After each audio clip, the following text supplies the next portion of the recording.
اعوذ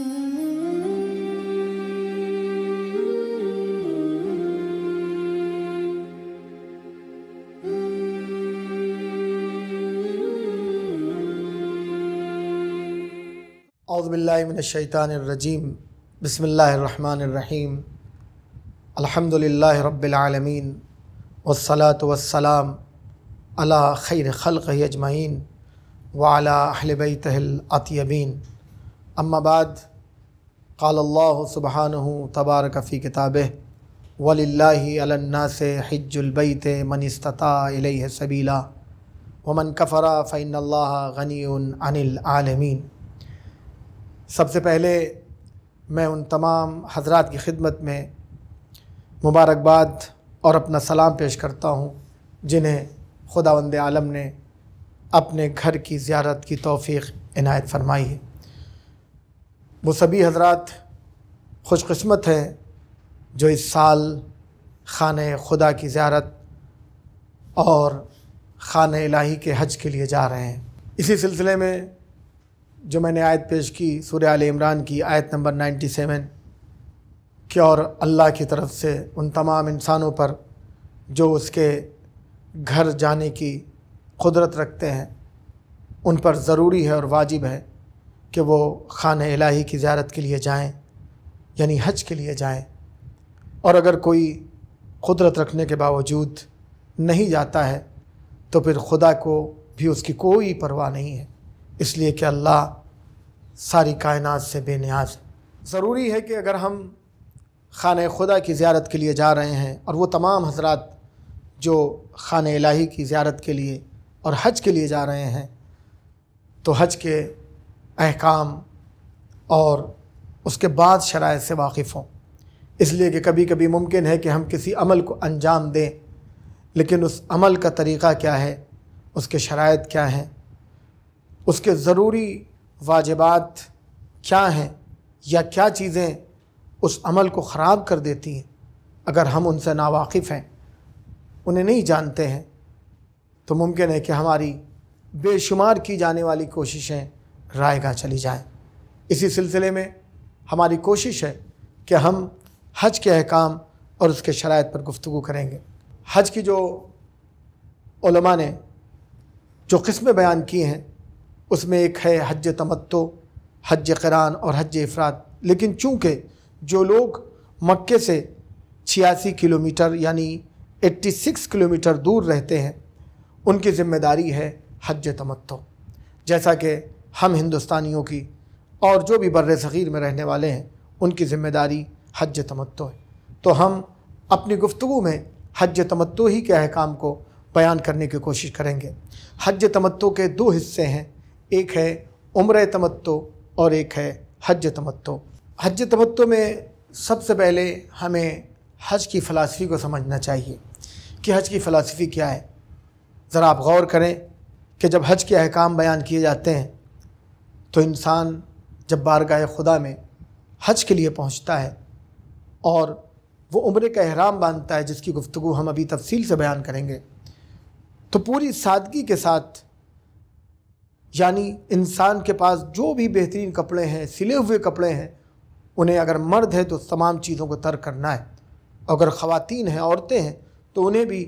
آرائش کی تمام چیزوں کو، اپنے زیورات کو الگ کر دینا ہے، تاکہ انسان جب بارگاہ خدا میں پہنچے تو اسے احساس بندگی ہو سکے۔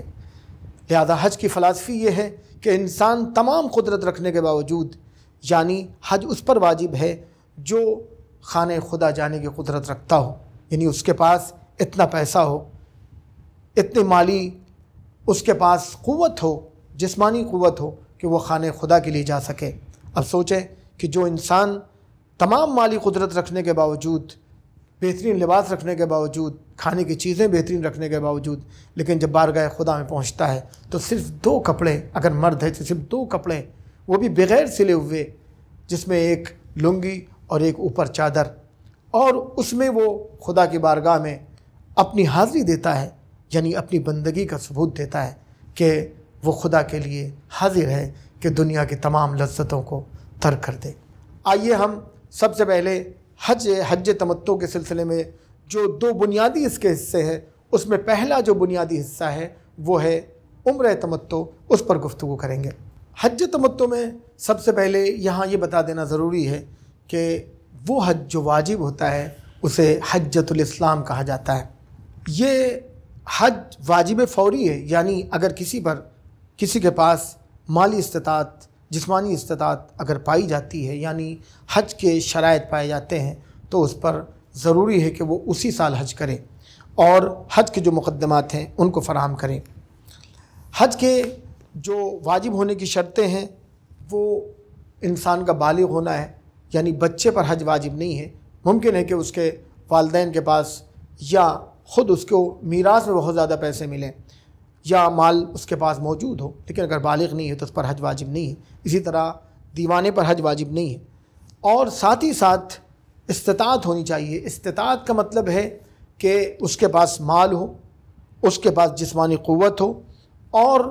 دوسرے جو لوازمات ہیں یعنی سفر کے لیے مکہ جانے تک کے جو بھی امکانات ہیں وہ تمام اس کے پاس موجود ہونے چاہیے۔ مالی قدرت میں ضروری ہے کہ انسان مکہ جانے کا اس کے پاس خرچ ہو، اور یہی نہیں بلکہ وہ واپس بھی آ سکے۔ ساتھ ہی ساتھ ضروری ہے کہ جو سفر کے اخراجات ہیں، کرائے کے علاوہ، ٹکٹ کے علاوہ جو بھی اخراجات وہاں پر ہیں وہ تمام اس کے پاس پائے جاتے ہوں۔ اسی طرح اگر اس کے ذمے کچھ لوگوں کا خرچ ضروری ہے، ممکن ہے کہ وہ اس کے واجب النفقہ نہ ہوں، یعنی بچے اور بیوی نہ ہوں، بلکہ اگر کچھ لوگ اور بھی ہیں جن کا وہ اخراجات برداشت کرتا ہے، تو ضروری ہے کہ ان کے اخراجات کا بھی انتظام اس کے پاس ہو، اور ساتھ ہی ساتھ واپس جب آئے تو وہ اپنی زندگی کو جس طرح سے چلا رہا تھا اسی طرح سے وہ آگے بڑھا لے۔ لہذا اگر کوئی شخص کسی سے قرض لے کر یا اپنی ضرورتوں کی چیزوں کو بیچ کر وہ حج کے لیے جاتا ہے تو یہ اس کا حجۃ الاسلام یعنی واجب حج نہیں ہوگا۔ لہذا جب بھی وہ زندگی میں اتنی قدرت اس کے اندر پیدا ہوگی مالی اعتبار سے کہ وہ حج کے لیے جا سکے تو اسے دوبارہ حج کرنا ہوگا۔ جیسا کہ میں نے بالکل شروع میں عرض کیا کہ حج تمتع کے دو حصے ہیں، ایک ہے عمرہ تمتع اور ایک ہے حج تمتع۔ تو آئیے عمرہ تمتع پر گفتگو کرتے ہیں۔ عمرہ تمتع کے لیے جو چیزیں واجب ہیں عمرہ تمتع میں، وہ سب سے پہلی چیز ہے احرام، اس کے بعد طواف خانہ کعبہ، نماز طواف، سعی اور تقصیر۔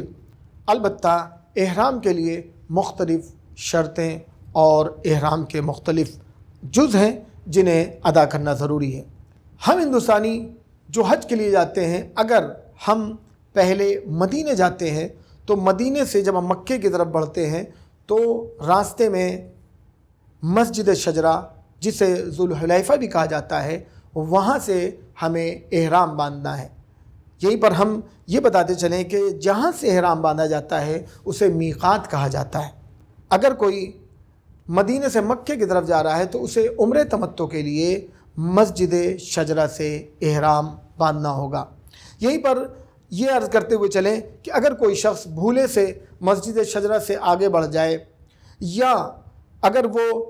مسجد شجرہ پہنچنے سے پہلے احرام باندھ لے تو ضروری ہے کہ وہ مسجد شجرہ سے دوبارہ احرام باندھے۔ مگر یہ کہ اگر کوئی شخص مکے پہنچ گیا ہے اور اس کا واپس آنا ممکن نہیں ہے تو جتنا نزدیک ہو سکتا ہے اسے نزدیک ہونا چاہیے اور اسے احرام باندھنا چاہیے۔ احرام کے سلسلے میں جو چیزیں واجب ہیں ان میں سب سے پہلی شرط ہے نیت۔ البتہ نیت کے لیے ہمیں یاد رکھنا چاہیے کہ جس طرح سے ہم نماز پڑھتے ہیں تو ضروری نہیں ہے کہ زبان پر نیت کو دہرائیں، ایسے ہی احرام عمرہ کے لیے بھی ضروری نہیں ہے کہ ہم زبان سے کہیں کہ میں احرام باندھتا ہوں، بلکہ اگر ہمارے دل میں یہ ہے کہ ہم خدا کی قربت کے لیے احرام باندھ رہے ہیں تو وہی کافی ہے۔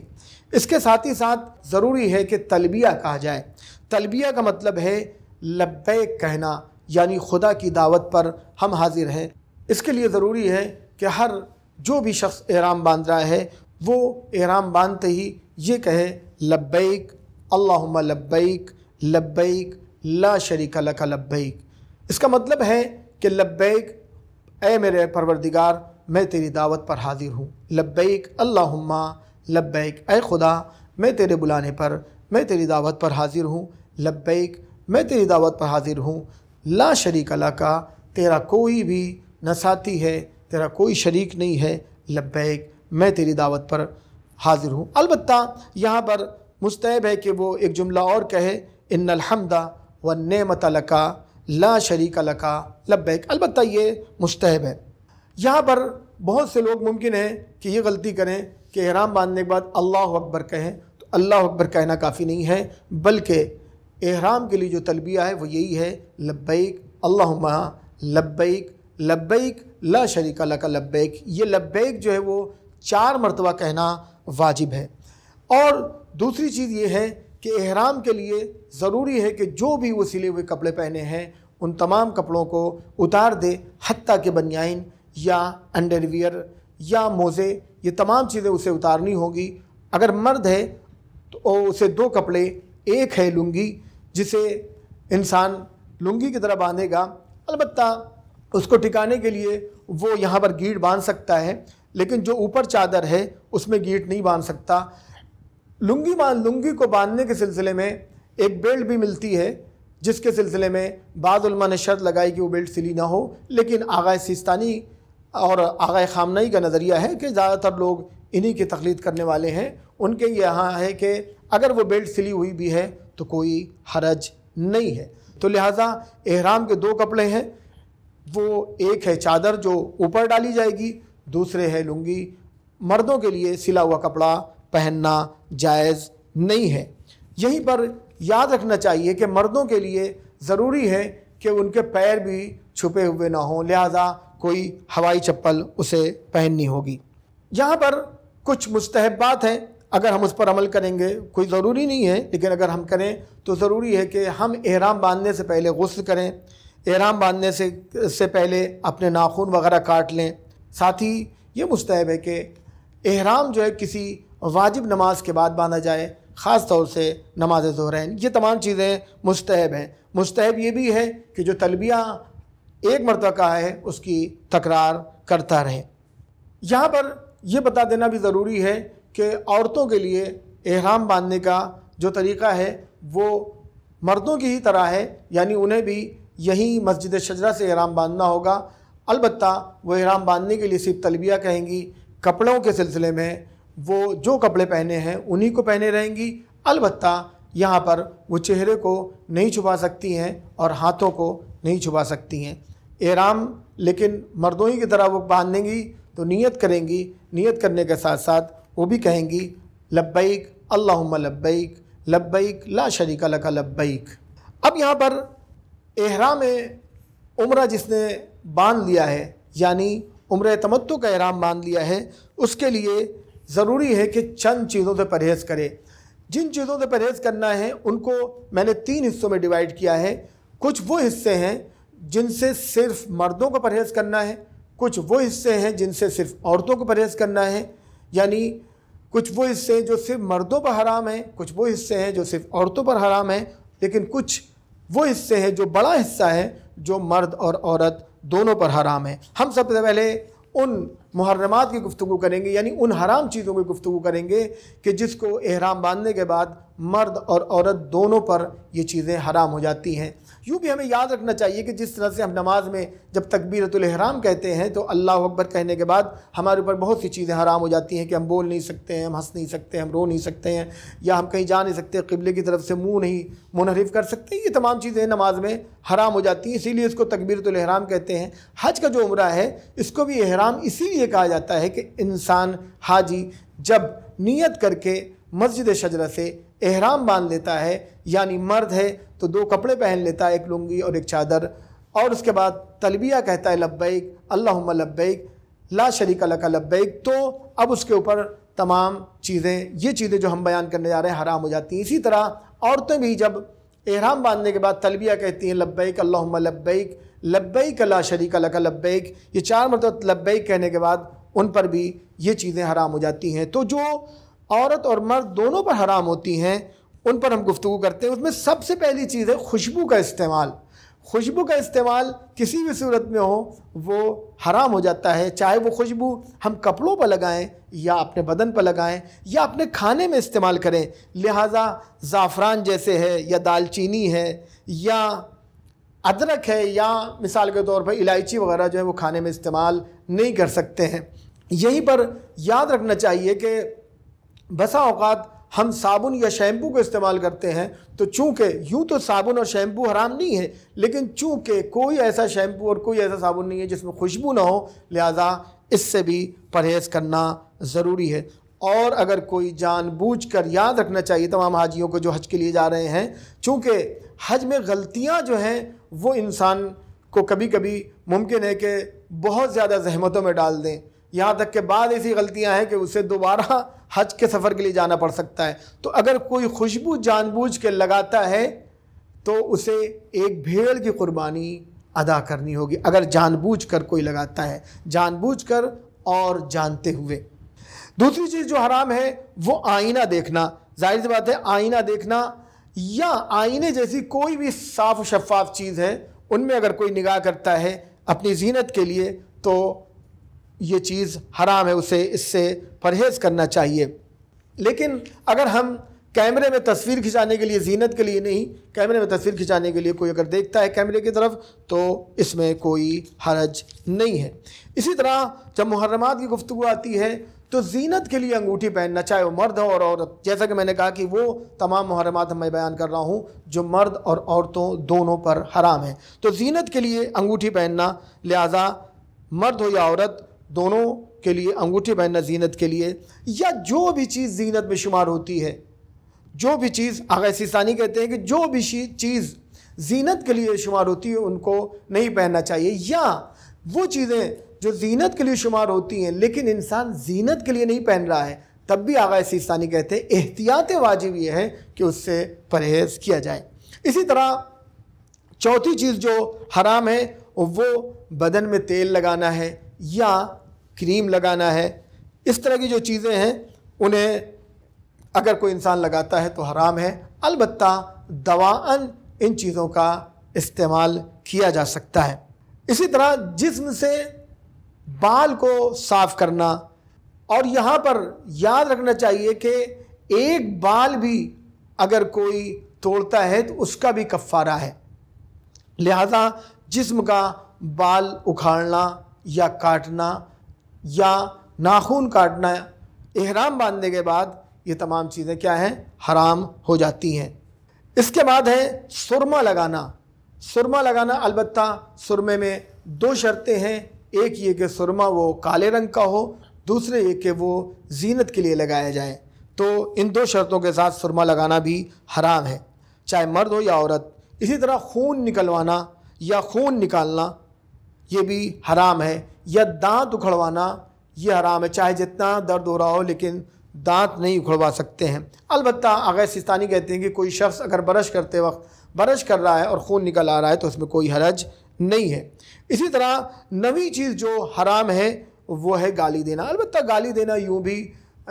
جو حج کے لیے جا رہا ہے اس کی شایان شان یوں بھی نہیں ہے، البتہ کسی بھی مومن کی شایان شان نہیں ہے کہ وہ گالی دے، لیکن اگر کوئی گالی دیتا ہے تو یہ گالی دینا حرام ہے، کسی کو برا بھلا کہتا ہے یہ حرام ہے۔ اسی طرح بحث و گفتگو کرنا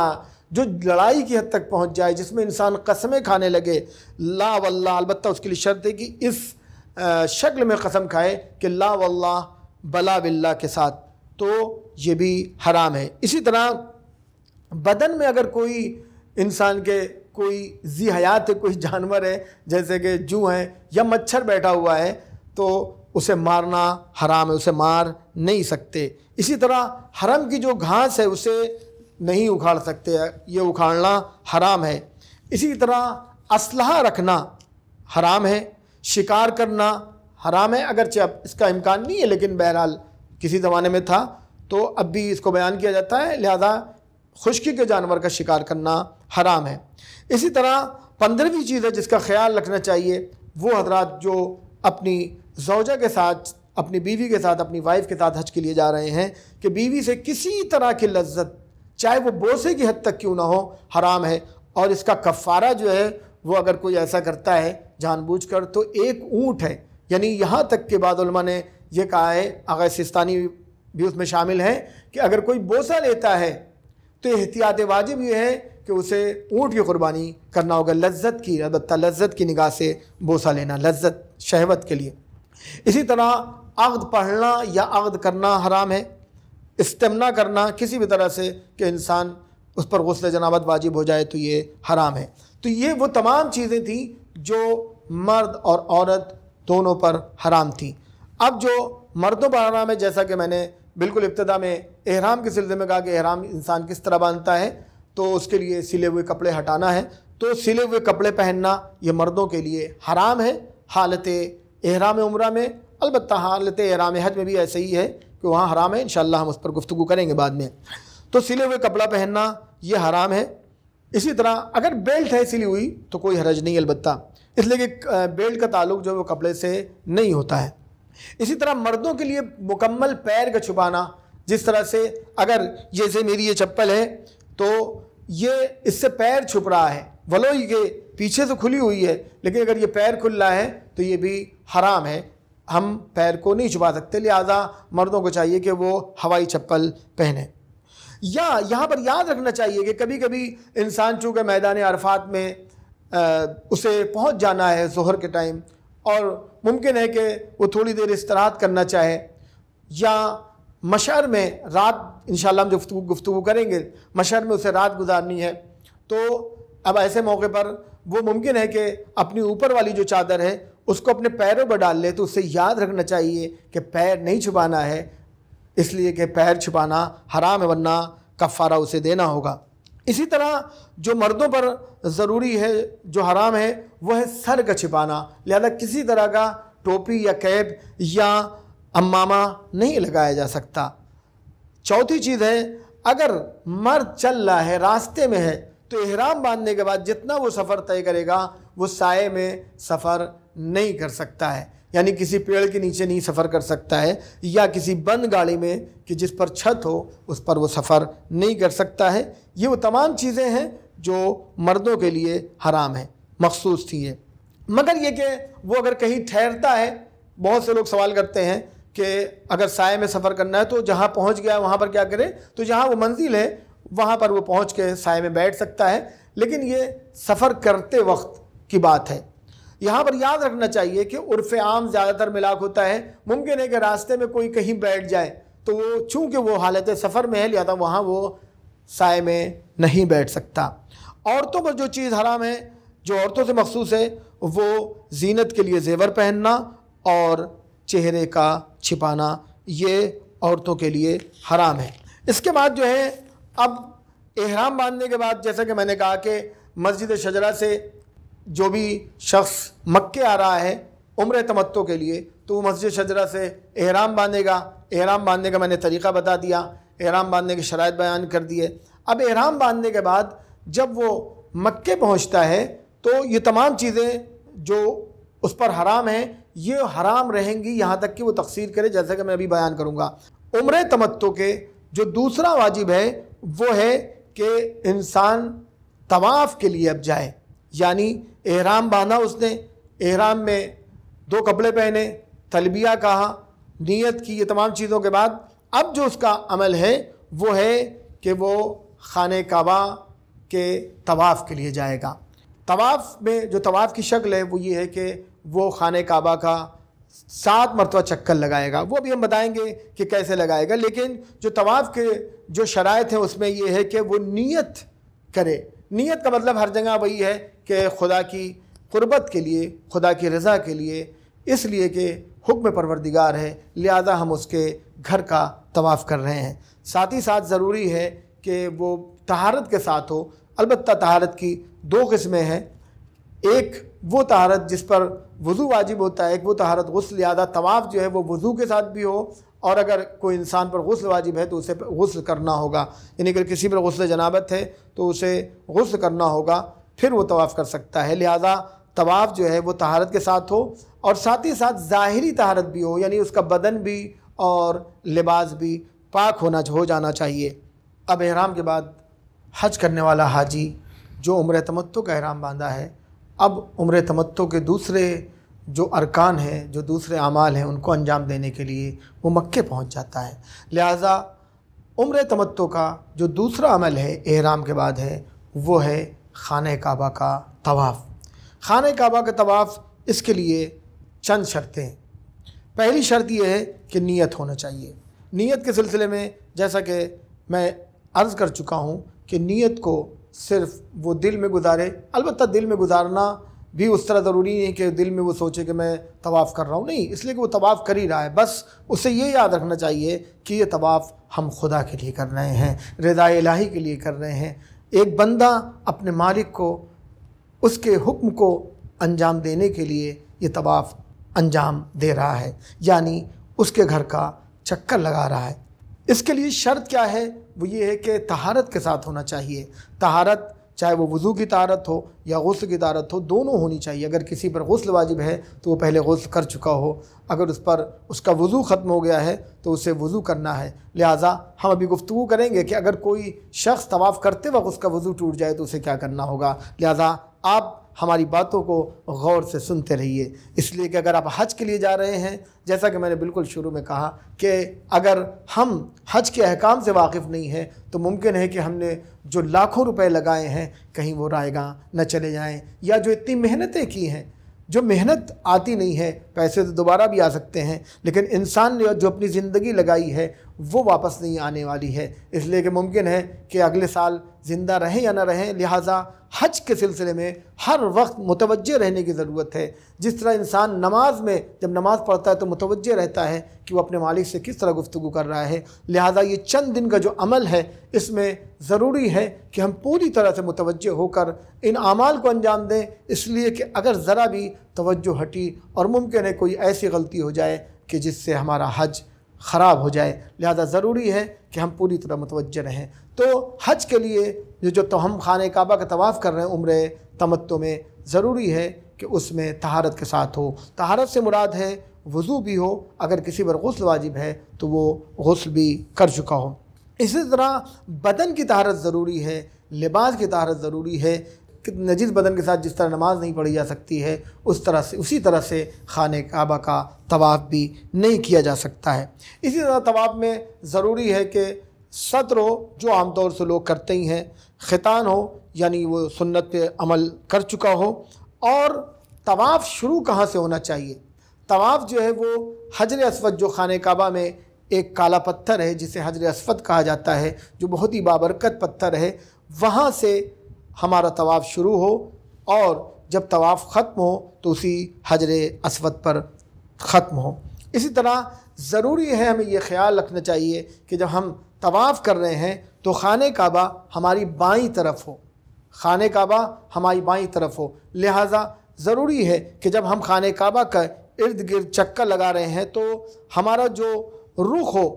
وہ ہمارے سامنے ہو اور خانہ کعبہ جو ہے وہ ہمارے بائیں طرف ہو۔ یہاں پر بہت سے لوگ کبھی کبھی غلطیاں کر دیتے ہیں کہ مثلا چونکہ کافی بھیڑ ہوتی ہے طواف میں، اور طواف کرتے کرتے ایک مرتبہ انسان دھکوں کی بنیاد پر وہ خانہ کعبہ تک پہنچ جاتا ہے، تو ہر مومن یہ کی تمنا ہوتی ہے کہ وہ خانہ کعبہ کا بوسہ لے، تو خانہ کعبہ کے بوسے لینے کے لیے وہ دوڑ پڑتا ہے۔ ایسی صورت میں اس کا جو پورا جسم ہے وہ خانہ کعبہ کی طرف ہو جاتا ہے۔ جب خانہ کعبہ کی طرف ہو جاتا ہے تو اس کا یہ طواف یہاں پر غلط ہو جائے گا، لہذا اسے ضروری ہے کہ وہ دوبارہ پیچھے جائے اور اپنے طواف کو انجام دے۔ اگر اس نے ایسا نہیں کیا تو اس کا طواف صحیح نہیں ہوگا۔ لہذا پوری توجہ رکھنی چاہیے کہ خانہ کعبہ کی طرف ہمارا پورا جسم نہ ہو۔ یہاں پر لوگ کبھی کبھی سمجھنے میں غلطی کرتے ہیں اور سوچتے ہیں کہ خانہ کعبہ کو دیکھنا ہی جائز نہیں ہے۔ نہیں، خانہ کعبہ کو دیکھا جا سکتا ہے، یعنی جس طرح سے فرض کیجئے کہ ہم فرض کرتے ہیں کہ ہمارے اس بائیں طرف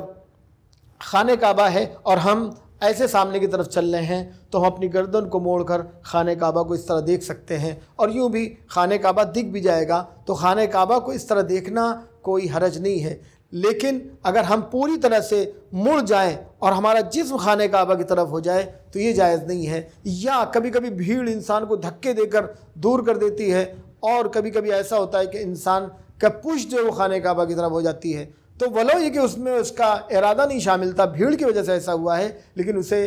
دیکھنا پڑے گا کہ کہاں سے یہ اس کے ساتھ ایسا ہوا ہے، تو اسے تھوڑا پیچھے آنا پڑے گا اور اپنے طواف کو مکمل کرنا پڑے گا۔ تو لہذا ضروری ہے کہ خانہ کعبہ طواف کرتے وقت ہمارے بائیں طرف ہو، اور اسی طرح سے ہم خانہ کعبہ کا طواف کریں۔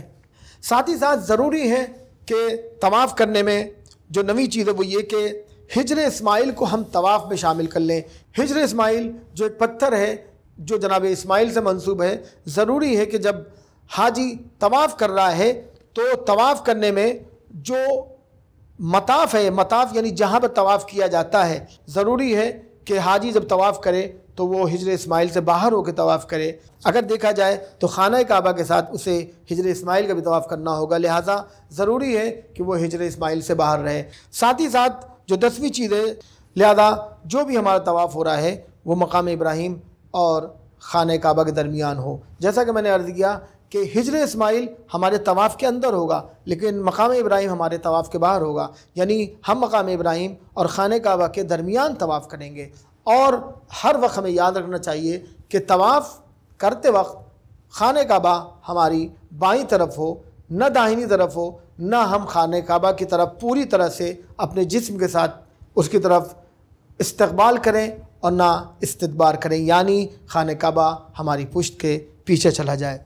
یہاں پر ضروری ہے کہ یہ جو ہم خانہ کعبہ کا جو چکر لگا رہے ہیں، یہ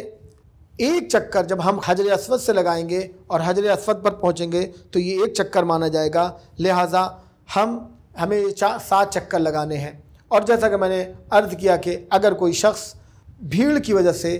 دھکوں کی وجہ سے اگر وہ خانہ کعبہ کی زیارت کی نہیں، اسے چومنے کے لیے آگے بڑھ جاتا ہے تو اسے پھر پیچھے سے اپنے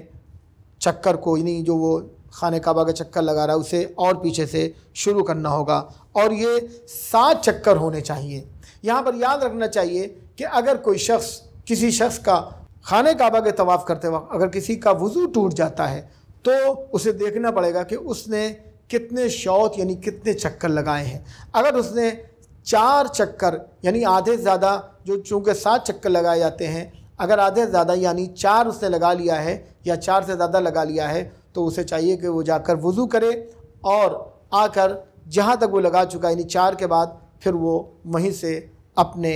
اس طواف کو آگے بڑھائے گا۔ لیکن اگر کسی شخص کا ابھی 4 چکر نہیں ہوا ہے، 4 شوط سے پہلے اس کا وضو ٹوٹ جاتا ہے تو اسے وضو کی تجدید کرنی ہوگی، اسے دوبارہ وضو کرنا ہوگا اور آخر بالکل ابتدا سے، شروع سے طواف کرنا ہوگا۔ جیسا کہ میں نے عرض کیا کہ ہر جگہ چونکہ جو بھی کام عبادت کے ہوتے ہیں اس کو نیت عبادت کی ہونی چاہیے، لہذا طواف کرتے وقت بھی ہماری نیت ہونی چاہیے، اور خانہ کعبہ جو ہے وہ ہماری بائیں طرف ہو، یہ ہمیں بہت اچھی طرح یاد رکھنا چاہیے۔ لہٰذا ہم یہاں پر پھر بار بار بیان کر دینا چاہتے ہیں کہ بعض لوگ سمجھتے ہیں کہ خانہ کعبہ کو دیکھنا جائز نہیں، خانہ کعبہ کو دیکھ سکتے ہیں، بس ہمارا پورا جسم خانہ کعبہ کی طرف نہ ہو یا ہماری پوری پشت خانہ کعبہ کی طرف نہ ہو۔ یہ ہمیں ضروری ہے کہ ہم ان باتوں کا خیال رکھیں۔ اس کے بعد جب ہم طواف کو مکمل کر لیں گے، یہاں پر ایک چیز اور یاد رکھنا چاہیے کہ علماء نے کہا ہے کہ ممکن ہے کہ کبھی کافی بھیڑ ہو جاتی ہے، تو ہم نے جیسا کہ بیان کیا کہ جو طواف ہونا چاہیے وہ مقام ابراہیم اور خانہ کعبہ کے درمیان ہونا چاہیے۔ لیکن اگر کوئی شخص بھیڑ کی وجہ سے مقام ابراہیم کے باہر چلا جاتا ہے، یعنی جو طواف مقام ابراہیم اور خانہ کعبہ کے درمیان ہونا چاہیے اور طواف کرتے کرتے بھیڑ کی وجہ سے دھکوں کی وجہ سے وہ مقام ابراہیم کے باہر چلا جاتا ہے، تو اس میں کوئی حرج نہیں ہے، اس کا طواف صحیح ہوگا۔ لیکن اگر وہ بھیڑ کی وجہ سے مقام ابراہیم کے باہر نکل جائے تو کوئی حرج نہیں ہے، یہاں تک کہ آغا خامنہی کہتے ہیں کہ اگر کوئی شخص مسجد حرام سے باہر نہیں نکلتا اور مسجد حرام میں ہی طواف کر رہا ہے تو کافی ہے۔ سیستانی صاحب کے نزدیک بھی یہی ہے کہ اگر کوئی مقام ابراہیم سے بھیڑ کی وجہ سے نکل جاتا ہے تو کوئی حرج نہیں ہے۔ اس کے بعد جو عمل ہے طواف کے بعد، یعنی احرام اور اس کے بعد خانہ کعبہ کا طواف دوسرا عمل تھا۔ تیسرا عمل ہے نماز، اس کو کہتے ہیں نماز طواف، جو 2 رکعت پڑھی جائے گی، بالکل صبح کی طرح ہے، جو آہستہ بھی پڑھی جا سکتی ہے، زور سے بھی پڑھی جا سکتی ہے۔ مستحب ہے کہ سورہ الحمد کے بعد سورہ قل اللہ پہلی رکعت میں، دوسری رکعت میں سورہ الحمد کے بعد سورہ قل یا ایھا الکافرون پڑھیں۔ البتہ اگر کوئی شخص یہاں پر، چونکہ بہت سے لوگ مختلف بنیاد پر نماز میں شک کرتے ہیں، اگر یہاں پر رکعتوں میں شک ہو رہا ہے تو نماز باطل ہوگی۔ اس کے بعد چوتھا عمل ہے وہ ہے سعی، یعنی انسان کو طواف کرنے کے بعد چاہیے کہ وہ صفا اور مروہ کے درمیان سعی کرے۔ یہاں پر یاد رکھنا چاہیے کہ انسان کی جو سعی شروع ہوگی، یعنی سعی کا مطلب ہے عربی میں کوشش کو کہتے ہیں، یعنی انسان جب سعی کر رہا ہو تو اس کے دل میں یہ رہے کہ جس طرح جناب حاجرہ، جناب اسماعیل جب وہ پانی اور پیاس سے بےتاب تھے اور پانی کی انہیں تڑپ رہے تھے پانی کے لیے، تو وہ ایک ماں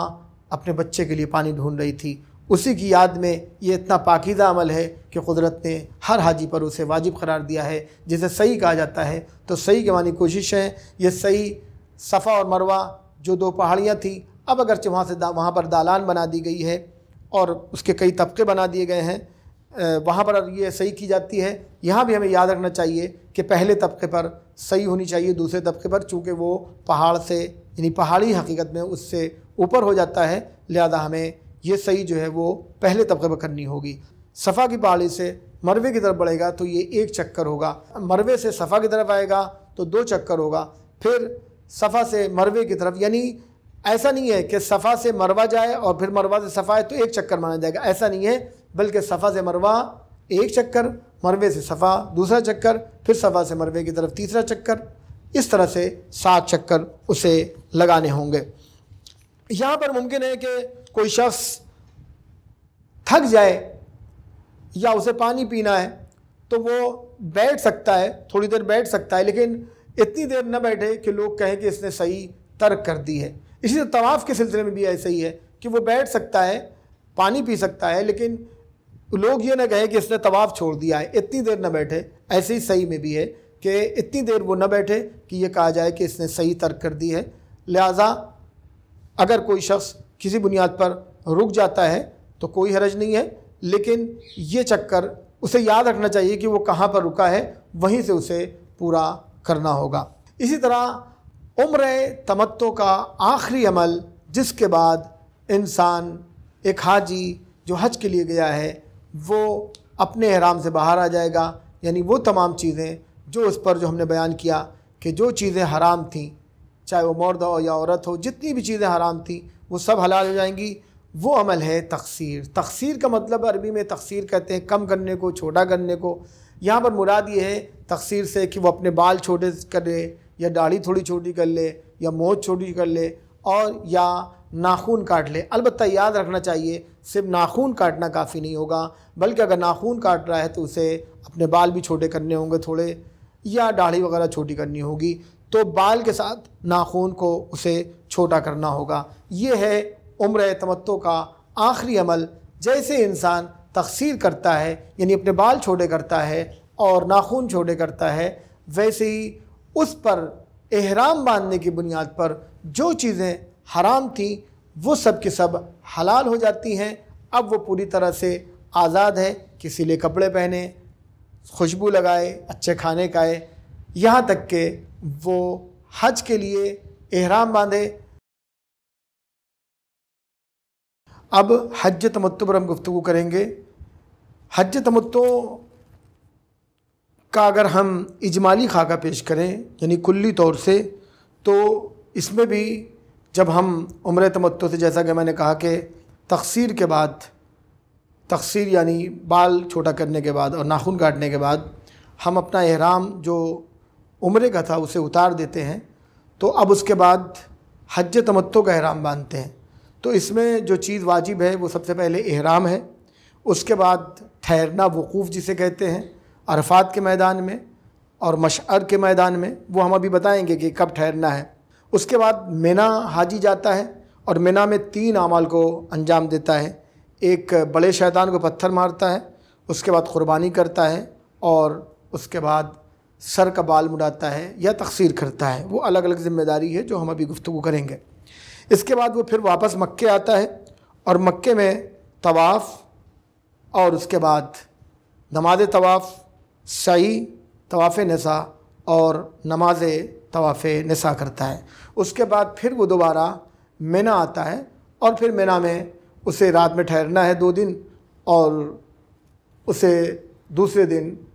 یعنی جس رات میں وہ مینا میں ٹھہرے گا اس کی صبح کو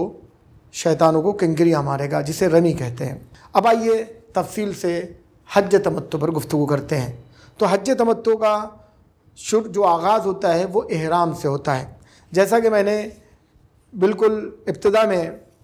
عمرے کے احرام کے سلسلے میں گفتگو کی تھی، تو جو طریقہ عمرے کا احرام کا تھا وہی طریقہ حج کے احرام کا بھی ہوگا، یعنی یہاں بھی نیت رکھی جائے گی، یعنی خدا کی رضا کے لیے۔ البتہ جیسا کہ میں نے مختلف موقع پر یہ کہا کہ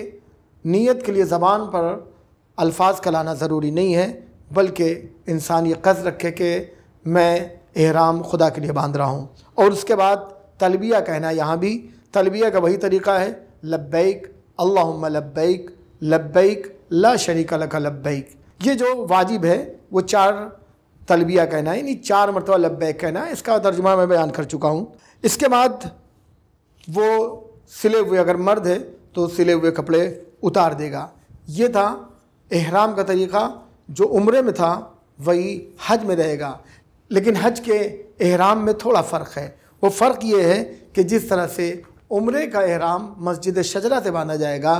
حج کا احرام خود مکے سے باندھا جائے گا، یعنی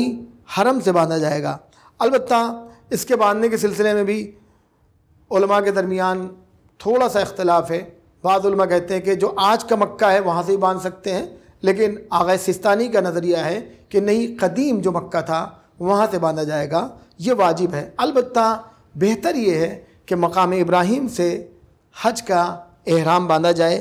یا حجر اسماعیل سے، یا خود مسجد حرام میں کہیں سے بھی احرام حج باندھا جا سکتا ہے۔ احرام حج باندھنے کا وقت کیا ہے؟ احرام حج باندھنے کا وقت یعنی 8 ذی الحجہ کے بعد وہ کبھی بھی احرام حج باندھ سکتا ہے، البتہ 9 ذی الحجہ عرفات میں ٹھہرنے سے پہلے، یعنی 9 ذی الحجہ، جیسا کہ یہ میں بیان کروں گا کہ جب عرفات کی طرف حاجی جاتا ہے دن میں وہاں ٹھہرنے کے لیے، تو اس سے پہلے اسے حج کا احرام باندھ لینا چاہیے۔ البتہ اس میں بھی افضل یہ ہے کہ یوم ترویہ یعنی 8 ذی الحجہ کو حج کا احرام باندھ لیا جائے، یہ افضل ہے۔ البتہ وہ تاخیر 1 دن بعد تک کر سکتا ہے، یعنی عرفات میں رکنے سے پہلے وہ کبھی بھی حج کا احرام باندھ سکتا ہے۔ یہاں پر ایک تھوڑی سی علمی نقطے کی طرف اشارہ کر دینا چاہتا ہوں کہ ترویہ کا مطلب کیا ہے۔ حقیقت میں عرب وہ سرزمین تھی جہاں پر پانی نہیں تھا، تو لوگ جب میدان عرفات میں رکنے کے لیے جاتے تھے تو 8 ذی الحجہ کو پانی اکٹھا کرتے تھے، تو پانی اکٹھا کرنے کو عربی میں ترویہ کہا جاتا ہے۔ اس کے بعد حاجی احرام باندھ کر، یعنی مکے سے احرام باندھ کر، وہ پھر میدان عرفات کی طرف جائے گا۔ میدان عرفات میں 9 ذی الحجہ کو زوال آفتاب سے لے کر غروب آفتاب تک وہیں ٹھہرے گا۔ یہاں پر ٹھہرنے کے سلسلے میں کوئی قید اور شرط نہیں ہے، وہ اپنی، اگر کسی کے پاس کار ہے، گاڑی ہے، تو اس پر بھی وہ بیٹھ سکتا ہے۔ اور بہتر یہ ہے، مستحب یہ ہے کہ یہاں پر دعائیں پڑھی جائیں، اور میدان عرفات کی جو سب سے مشہور ترین دعا ہے وہ دعائے عرفات امام حسین علیہ السلام ہے۔ یہاں پر حاجی زوال آفتاب سے غروب آفتاب تک اسے رکنا ہوگا۔ اس کے بعد یہاں سے حاجی مشعر حرام کی طرف جاتا ہے۔ ایک فقہی اور حکم کی طرف اشارہ کر دوں کہ اگر کوئی شخص زوال آفتاب سے غروب آفتاب تک نہیں رک سکا کسی بھی عذر کی بنیاد پر، تو اس کے لیے یہ شریعت اجازت دیتی ہے کہ وہ رات کو طلوع فجر سے پہلے تک وہ میدان عرفات میں رک جائے، اور پھر یہاں سے وہ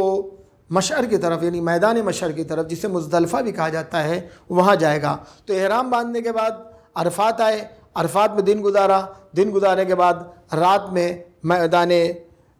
مشعر کی طرف، یعنی مزدلفہ کی طرف حاجی جائے گا، اور مزدلفہ میں رات گزارے گا۔ البتہ رات گزارنے کے سلسلے میں بھی یہ ہے کہ غروب آفتاب سے لے کر رات گزارے۔ جو واجب وقت لیکن ہے وہ ہے طلوع فجر سے طلوع آفتاب تک، اس وقت رہنا ضروری ہے۔ وقوف کے بعد جو حاجی ہے وہ میدان عرفات اور مشعر سے وہ میدان مینا کی طرف آتا ہے۔ میدان مینا میں اسے 3 کام کرنے ہیں۔ جس رات وہ مشعر میں یعنی مزدلفہ میں رکا ہے، اس کی صبح کو اسے میدان مینا میں جو بڑا والا شیطان ہے، جسے جمر عقبہ کہا جاتا ہے، یعنی بڑے والے شیطان کو کنکریاں مارنی ہے۔ البتہ کنکریاں مارنے کے سلسلے میں بھی کچھ شرائط ہیں کہ ضروری ہے کہ وہ سنگریزہ ہو، یعنی پتھر کا چھوٹا ٹکڑا ہو، ڈھیلا نہ ہو، یا ٹھیکرا وغیرہ نہ ہو۔ اس کے ساتھ ساتھ جو وقت ہے رمی کا وہ ہے طلوع آفتاب سے لے کر غروب آفتاب تک، یعنی اس دن 10 ذی الحجہ کو وہ کسی وقت بھی رمی جمرہ کر سکتا ہے۔ البتہ رمی جمرہ کرنے کے لیے جیسے میں نے کہا کہ یہاں بھی چونکہ یہ عبادت ہے، یہ رمی شیطان کو مارنا، اس کی تاریخ ہے کہ جناب ابراہیم، البتہ رمی کی تاریخ جناب آدم سے بھی ہے، لیکن جو مشہور ہے ہمارے ائمہ سے وہ یہی ہے کہ جناب ابراہیم کو جب جناب اسماعیل کو لے کر میدان مینا کی طرف، مذبح کی طرف یعنی ذبح کرنے کے لیے خدا کی رضا کے لیے جا رہے تھے تو شیطان نے بہکانے کی کوشش کی، تو جناب ابراہیم نے شیطان سے پناہ مانگی، اسی کی یاد میں یہ رمی کی جاتی ہے۔ یہاں پر ضروری ہے کہ نیت رکھے یعنی خدا کی مرضی کے لیے۔ اس کے بعد رمی کا مطلب عربی میں ہے مارنا، لیکن اگر کوئی شخص کنکریوں کو لے آ کر اس جمرے کے اس جو ستون ہے جو اب کافی دیوار کی طرح بنا دیا گیا، اگر اس کے بعد جا کے رکھ دیتا ہے تو یہ کافی نہیں ہے بلکہ مارنا ہوگا۔ اس کے ساتھ ساتھ ضروری ہے کہ جا کر یہ جمرہ کو لگے اور اس کی عدد 7 ہونی چاہیے اور یہ درپے ماری جائے، نہیں ایک کے بعد ایک۔ ایسا نہیں ہے کہ انسان بہت سی کنکریاں اٹھا کر پھینک دے اور یہ دیکھے کہ 7 تو پڑی جائیں گی، نہیں، اسے ضروری ہے کہ وہ 7 کنکریاں لگے، جتنی بھی مارنے پہ کوئی قید نہیں ہے، اگرچہ مسلمانوں کی بات فقہ میں شرط ہے کہ اتنی کنکریاں ہونی چاہیے، لیکن مکتب امامیہ کے نزدیک اس کی کوئی قید نہیں ہے، لگنے کی قید ہے کہ 7 کنکریاں لگنا چاہیے۔ رمی جمرہ جو میدان مینا میں ہے، اس کے بعد حاجی کے لیے ضروری ہے کہ وہ قربان گاہ کی طرف آئے۔ یہاں پر ایک نقطے کی طرف اور اشارہ کر دینا چاہتا ہوں کہ عورتوں کو یہ خصوصی اجازت دی گئی ہے 10 تاریخ کے رمی کے سلسلے میں، چونکہ ابھی ہم گفتگو کریں گے کہ 11 اور 12 کو بھی رمی کی جائے گی، اس کے سلسلے میں نہیں، بلکہ 10 تاریخ کی رمی کے سلسلے میں عورتوں کو اجازت یہ ہے کہ بغیر کسی عذر کے وہ شب عید بھی رمی کر سکتی ہیں، یا جو شخص بیمار ہے وہ بھی رات کو رمی کر سکتا ہے۔ اس کے بعد میدان مینا کا جو دوسرا عمل ہے وہ ہے قربانی۔ قربانی ضروری ہے کہ ہر انسان ایک قربانی کرے۔ اب اگر وہ بکرے کی قربانی کرتا ہے تو ضروری ہے کہ اس کے 2 سال پورے ہو جائیں، بھیڑ کی قربانی کرتا ہے تو ضروری ہے کہ اس کا 1 سال مکمل ہو جائے۔ یہاں پر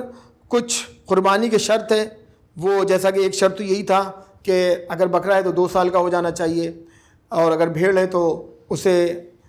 1 سال کا مکمل ہو جانا چاہیے۔ اس کے ساتھ ضروری ہے کہ وہ جانور بیمار نہ ہو، ساتھ ہی بہت بوڑھا نہ ہو، اس کے ساتھ ناقص نہ ہو یعنی اس کے اندر کوئی کمی نہ ہو، کمزور اور دبلا نہ ہو، البتہ عرف عام میں جسے کہا جائے کہ یہ بہت دبلا ہے، بہت لاغر ہے،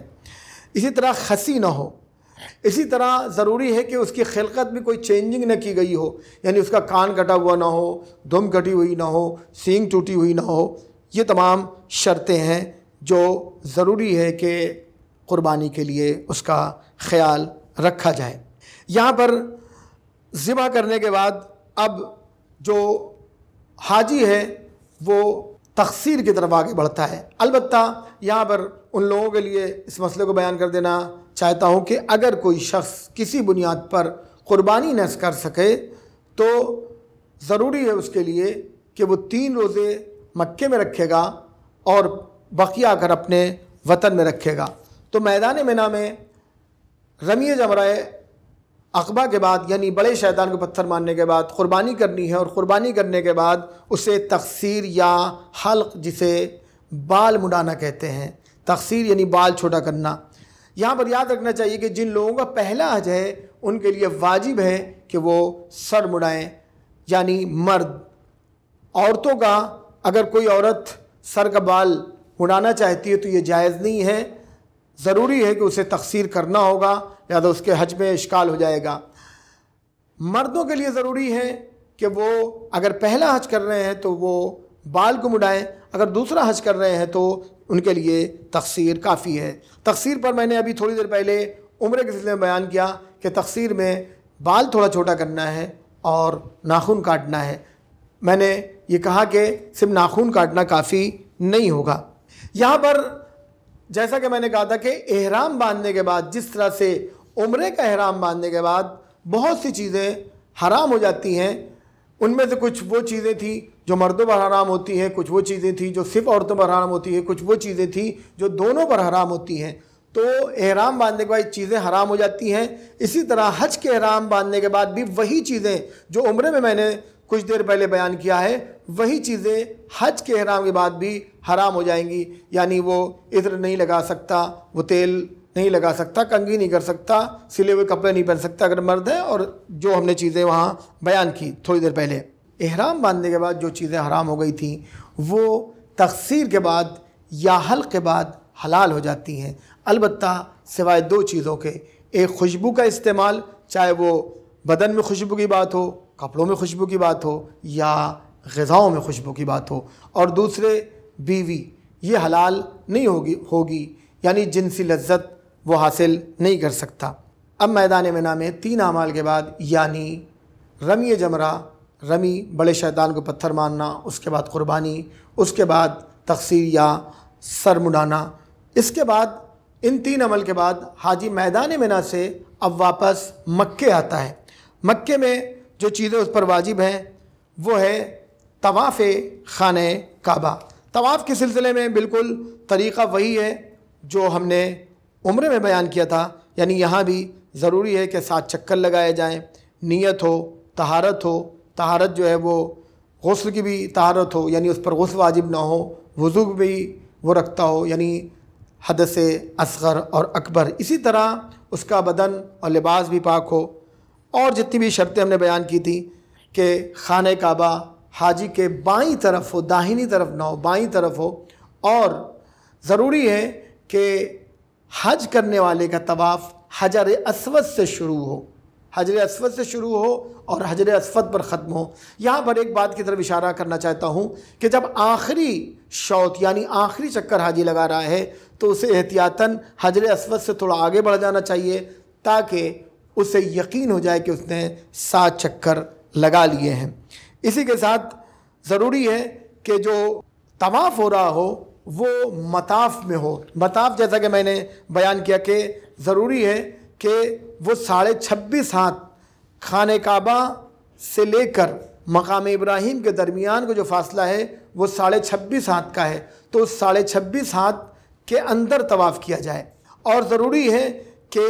جو چیز خانہ کعبہ میں شمار ہوتی ہے اس سے باہر رہا جائے. حج میں طواف کا جو دائرہ ہے، خانہ کعبہ جو اس کے بائیں طرف ہے، مقام ابراہیم جو اس کے داہنی طرف ہے، ان دونوں کے درمیان کا جو فاصلہ ہے وہ 26.5 ہاتھ کا ہے. 26.5 ذراع یعنی 26.5 ہاتھ کا ہے. اس دائرے میں اس کا طواف ہونا چاہیے. البتہ یہاں پر ضروری ہے، جیسا کہ میں نے تھوڑی دیر پہلے کہا بھی تھا، کہ ضروری ہے یہاں پر کہ ہجر اسماعیل وہ جگہ، وہ دیوار نما شکل جہاں پر جناب ابراہیم اور اسماعیل جب خانہ کعبہ کی تعمیر کرتے تھے تو وہاں کر بیٹھ کر آرام کیا کرتے تھے، سورج کی دھوپ سے بچا کرتے تھے. ہجر عربی میں کہتے ہیں پناہ گاہ کو، ہجر عربی میں کہتے ہیں کہ جہاں انسان سکون حاصل کر سکے. تو ہجر اسماعیل اسی لیے اسے کہا جاتا ہے. طواف میں ضروری ہے کہ ہجر اسماعیل شامل ہو، یعنی حاجی جب طواف کر رہا ہو تو ضروری ہے کہ وہ ہجر اسماعیل سے باہر طواف کرے، ولو کہ وہاں پر جگہ کم ہو جاتی ہے، اور اسے مقام ابراہیم کے اندر طواف کرنا ہے. اس کے بعد جب وہ طواف کر چکا، 7 چکر لگا چکا، جسے طواف حج کہتے ہیں، وہاں پر طواف عمرہ کی نیت رہے گی، یہاں پر طواف حج کی نیت رہے گی. جس طرح سے وہاں پر احرام عمرہ کی نیت رہے گی، یہاں احرام حج کی نیت رہے گی. لہذا جب وہ طواف حج، جسے طواف زیارت بھی کہا جاتا ہے، جب وہ کر لے تو ضروری ہے کہ وہ 2 رکعت نماز پڑھے. 2 رکعت نماز پڑھنے کے لیے ضروری ہے کہ مقام ابراہیم کے پیچھے نماز پڑھی جائے. بالکل جس طرح سے عمرے میں طواف عمرہ کرنے کے بعد ضروری تھا کہ مقام ابراہیم کے پیچھے نماز پڑھی جائے، اسی طرح حج کے طواف کے بعد بھی ضروری ہے کہ جو نماز طواف پڑھی جا رہی ہے وہ مقام ابراہیم کے پیچھے پڑھی جائے. یعنی نماز پڑھنے والے کے لیے ضروری ہے کہ اس کے اور خانہ کعبہ کے درمیان مقام ابراہیم ہو. یعنی وہ اگر یہاں کھڑا ہو کے نماز پڑھ رہا ہے اور مقام ابراہیم یہاں پر ہے خانہ کعبہ، تو اس کے اور خانہ کعبہ کے درمیان مقام ابراہیم ہو۔ نماز طواف پڑھنے کے بعد جو مقام ابراہیم میں، اب یہاں پر یاد رکھنا چاہیے کہ حج کے زمانے میں کافی بھیڑ ہوتی ہے، تو اب ضروری نہیں ہے کہ ایک انسان دھکے دیکھ کر دوسروں کی پریشانی کے سبب بن کر یہ سوچے کہ اگر ہم نے مقام ابراہیم کے بالکل نزدیک نماز نہیں پڑھی تو نماز صحیح نہیں ہوگی، یعنی مقام ابراہیم کے پیچھے جتنی جگہ ہے وہاں وہ نماز پڑھ سکتا ہے۔ نماز طواف پڑھنے کے بعد اب حاجی کی ذمہ داری ہے کہ وہ صحیح کرے۔ صحیح کا طریقہ بھی عمرے میں بتایا جا چکا ہے۔ صفا و مروہ کی جو 2 پہاڑیاں ہیں ان کے درمیان صحیح کی جائے گی۔ یہ صحیح صفا سے شروع ہوگی، مروے پہ ختم ہوگی، یعنی آغاز صفا سے ہوگا، ختم مروے سے ہوگا، اور صفا سے مروے تک آنے کو ایک چکر کہا جائے گا، لہٰذا شروع پہلا چکر صفا سے ہوگا اور 7واں چکر مروے پر ختم ہوگا۔ اس کے بعد اب جیسا کہ میں نے کہا کہ تقصیر کے بعد یا حلق کے بعد حاجی پر جتنی بھی چیزیں حرام تھیں، 17-18 جتنی بھی چیزیں حرام تھیں وہ سب حلال ہو جائیں گی سوائے 2 چیزوں کے، ایک خوشبو اور ایک بیوی۔ طواف کرنے کے بعد، صحیح کرنے کے بعد حاجی پر خوشبو بھی حلال ہو جاتی ہے، اب وہ خوشبو کا استعمال کر سکتا ہے، لیکن اس کے اوپر اس کی بیوی حلال نہیں ہوگی۔ لہذا طواف نساء کی اہمیت کو سمجھنا چاہیے۔ طواف نساء ایسا نہ ہو کہ کوئی چھوڑ کے چلا ہے، ورنہ ہمیشہ ہمیشہ کے لیے میاں اور بیوی کا رشتہ ختم ہو جائے گا، لہذا اس بات کا خیال رکھنا چاہیے۔ طواف نساء یہ بھی واجب ہے۔ یاد رکھنا چاہیے کہ طواف نساء اگر کوئی شخص چھوڑ دیتا ہے تو اس کا حج باطل نہیں ہوگا، لیکن جب تک وہ خود دوسرے سال جا کر طواف نساء نہیں کرتا ہے یا کسی کو نائب بنا کے طواف نساء نہیں کرواتا ہے، اس وقت تک اس کی بیوی اس کے لیے حلال نہیں ہوگی۔ طواف نساء کا طریقہ وہی ہے، یعنی طواف کا جو طواف حج کا تھا، جو طواف عمرے کا تھا، وہی طواف نساء کا ہے، یعنی خانہ کعبہ بائیں طرف ہو اور حجر اسود سے طواف شروع ہو اور حجر اسود پر ختم ہو، اور جتنے شرائط تھے، نیت، طہارت، جو بھی شرطیں تھیں وہ تمام کی تمام شرطیں یہاں پہ بھی ہوں گی کہ مقام ابراہیم میں ہو، ہجر اسماعیل سے باہر ہو وغیرہ۔ اس کے بعد اسے نماز طواف پڑھنا ہے،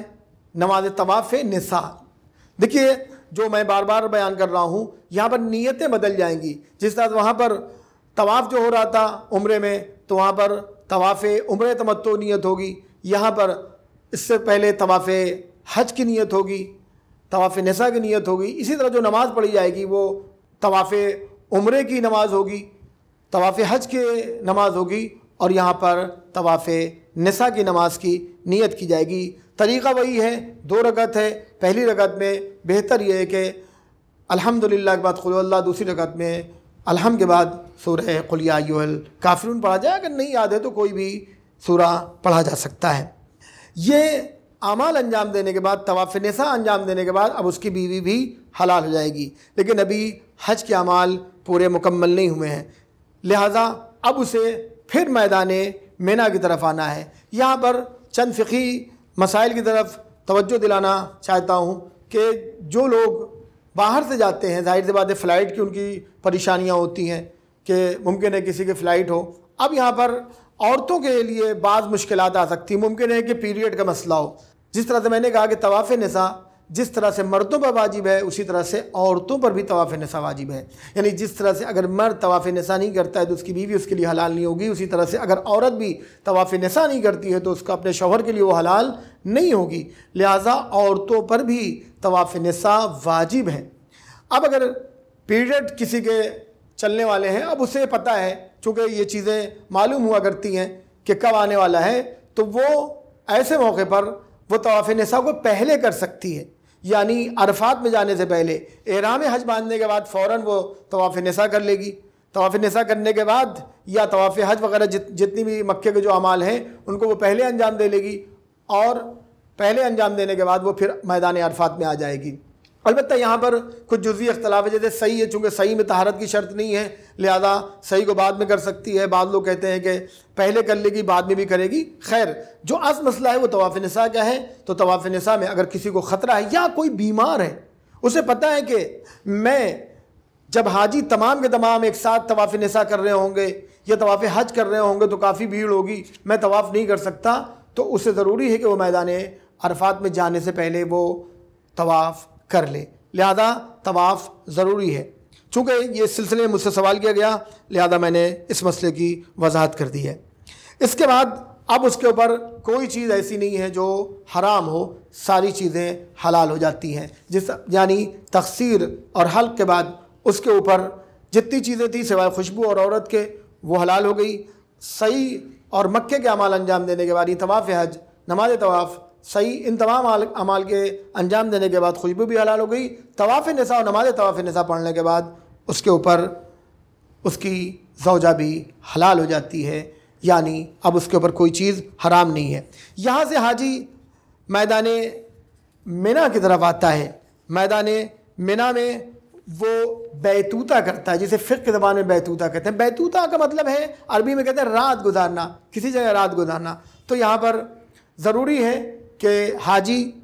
شب 11، یعنی چونکہ یہ دن بھر 10 تاریخ کو یہ تمام اعمال اس نے انجام دیے، اب شب 11 آ جاتی ہے۔ شب 11 ضروری ہے کہ وہ میدان منا میں آئے اور رات گزارے۔ البتہ یہاں پر رات گزارنے کے سلسلے میں اختیار ہے کہ وہ غروب آفتاب سے آدھی رات تک یا آدھی رات سے تھوڑا پہلے سے صبح تک، یعنی طلوع فجر تک وہ رات گزارے، طلوع فجر تک وہاں پر اسے رہنا ہے۔ اس کے بعد وہ میدان منا میں رمی کی طرف جائے گا، یعنی شب 11 کو جو اس نے بیتوتا کیا ہے، یعنی رات گزاری ہے، اب اس کی صبح کو طلوع آفتاب سے لے کر غروب آفتاب تک 11 کو وہ کسی وقت بھی رمی کرنا ہوگا اسے۔ پھر وہ رات جب ہوگی تو اسے پھر میدان منا میں رات گزارنی ہے۔ 11 تاریخ کو یہ تمام واجب اعمال ہیں، رات گزارے گا۔ وہی طریقہ ہے، یعنی غروب آفتاب سے لے کر آدھی رات تک یا آدھی رات سے تھوڑا پہلے سے طلوع فجر تک۔ طلوع فجر کا مطلب یہ نہیں نماز صبح کے وقت تک، ضروری نہیں ہے کہ طلوع آفتاب ہو، نہیں، طلوع فجر یعنی نماز صبح کے وقت تک۔ اس کے بعد وہ طلوع آفتاب کے بعد وہ میدان منا سے آئے گا رمی جمرات کرنے کے لیے۔ یہاں بھی رمی جمرہ کے سلسلے میں بتا دینا ضروری ہے کہ پہلے چھوٹے شیطان کو 7 کنکریاں ماری جائیں گی، پھر مجلے شیطان کو جو بیچ والا جسے کنکریاں ماری جائیں گی، اور اس کے بعد رمی جمرہ عقبہ یعنی بڑے شیطان کو، جیسا کہ میں نے 10 تاریخ والے رمی جمرہ عقبہ کے سلسلے میں جو شرائط بیان کیے تھے کہ وہ پتھر کا ٹکڑا ہونا چاہیے، چھوٹا ہونا چاہیے، بڑا نہیں ہونا چاہیے، جسے سنگریزہ کہا جائے، ڈھیلا نہیں ہونا چاہیے، ٹھیکرا نہیں ہونا چاہیے، اسے ضروری ہے کہ کسی نے استعمال نہ کیا ہو، ضروری ہے کہ وہ مباح ہو، ضروری ہے کہ نیت کے ساتھ یہ عمل انجام دیا جائے، ضروری ہے کہ 7 پتھر اسے مارے جائیں، وہاں پر جا کے رکھ نہ دیے جائیں، ضروری ہے کہ 7 پتھر اسے لگیں۔ تو یہ تمام چیزیں ضروری ہیں کہ ان چیزوں کو انجام دیا جائے۔ اور یہاں پر جو وقت ہے رمی کا وہ طلوع آفتاب سے غروب آفتاب تک کا ایک وقت ہے، اس وقت یہ رمی کی جائے گی۔ رمی کرنے کے بعد حج مکمل ہو جاتا ہے۔ یہاں پر اب اگر کوئی شخص 13 کو بھی میدان منا میں رکنا چاہتا ہے تو اس کے اوپر واجب ہے کہ وہ میدان منا میں 13 کو بھی رات گزارے، یعنی شب 13 کو، اور پھر 13 کو رمی کرے۔ لیکن اگر وہ چلا آتا ہے، مکے چلا آتا ہے، واپس چلا آتا ہے، خانہ خدا کی زیارت کے لیے چلا آتا ہے، تو پھر اسے 13 کے دن شب 13 میں اسے میدان منا میں نہ رکنا واجب ہے، نہ اس کو رمی کرنا واجب ہے۔ لیکن جو لوگ رکتے ہیں ان کے لیے واجب ہے۔ یہ حج کے وہ واجب احکام تھے جو ہم نے بیان کیے۔ والسلام علیکم ورحمۃ اللہ وبرکاتہ۔